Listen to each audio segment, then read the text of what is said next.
নানা অন্যায়, গণহত্যা ও চাপিয়ে দেওয়া যুদ্ধের মাধ্যমে ফিলিস্তিনের গাজার সাধারণ মানুষের জীবন বিষিয়ে তুলেছে ইসরায়েল।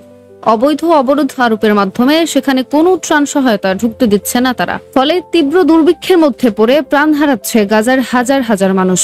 এখানে এক টুকরো রুটি জোগাড় করতে পারা হাতে চাঁদ পাওয়ার মতো ব্যাপার। সেখানে মাছ মাংস দিয়ে আহার করা স্বপ্ন ছাড়া আর কিছুই নয়। গাজা উপকূলে রয়েছে ভূমধ্য সাগরের বিশাল জলরাশি, অথচ এখান থেকে দুর্ভিক্ষ পীড়িত গাজার জেলেদের মাছ কিংবা সামুদ্রিক প্রাণী শিকার করতে দিচ্ছে না ইসরায়েলি সেনারা।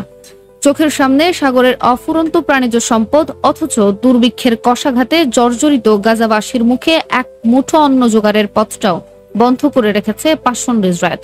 তবে এবার গাজার বাসিন্দাদের জন্য আশীর্বাদ হয়ে এসেছে গ্লোবাল সমুদ ফ্লোটিলার নৌবহর।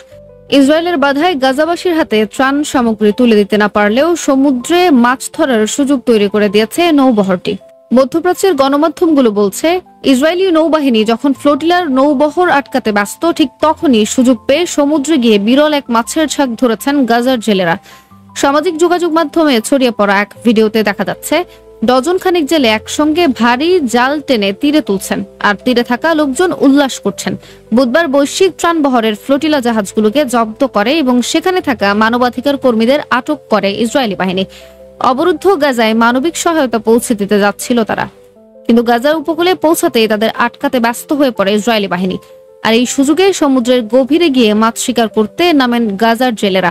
গাজার বাসিন্দারা স্থানীয় গণমাধ্যমকে বলেন, ত্রাণবহর আটকাতে ইসরায়েলি বাহিনী কিছু সময়ের জন্য সেদিকে মনোযোগ দেয়, ফলে অবিশ্বাস্যভাবে সমুদ্রে নামার সুযোগ পায় জেলেরা। দীর্ঘ কয়েক মাস পর গুলির ভয়, আটক হওয়ার আশঙ্কা বা নৌকা বাজেয়াপ্ত হওয়ার চিন্তা ছাড়াই মাছের জাল ফেলেছেন তারা। ভিডিওটি ছড়িয়ে পড়ার পর সামাজিক যোগাযোগ মাধ্যমে একে অবরোধের মধ্যেও জীবনের প্রতীক হিসেবে বর্ণনা করেছেন অনেকেই। কেউ বলছেন এটা গাজাবাসীর সহনশীলতার প্রমাণ, আবার গাজার জেলেদের স্বাধীনভাবে মাছ ধরতে না দেয়ায় ইসরায়েলের প্রতি নিন্দা জানিয়েছেন অনেকে। 2000 সাল থেকে গাজার সমুদ্র সীমায় কঠোর বিধিনিষেধ আরোপ করে রেখেছে ইসরায়েল। বর্তমানে জেলেদের চলাচল সীমিত মাত্রায় 6 নটিক্যাল মাইলের মধ্যে, যেখানে অনুযায়ী সীমা থাকার কথা 20 মাইল। কিন্তু হামাসের সঙ্গে যুদ্ধ শুরুর পর থেকে এই 6 নটিক্যাল মাইলের মধ্যেই গাজার জেলেদের মাছ ধরতে দেয় না ইসরায়েলি বাহিনী। গাজার কৃষি মন্ত্রণালয়ের তথ্য অনুযায়ী চলমান যুদ্ধ গাজার মাছ ধরার খাতকে প্রায় ধ্বংস করে দিয়েছে। প্রায় 4600 টন মাছ উৎপাদন বন্ধ রয়েছে, যার মূল্য $2 কোটি বেশি। এছাড়া ইসরায়েলের অবরোধে প্রায় 4000 জেলে বেকার বসে পড়েছেন। একসময় মাছ ছিল গাজার মানুষের প্রোটিনের প্রধান উৎস। মাছ ধরতে না দেওয়ায় গাজার খাদ্য সংকট আরো গভীর হয়েছে বলেও অভিযোগ তুলেছেন তারা। সুমাইয়া আক্তার, তালাশ পিডি, ডেস্ক রিপোর্ট।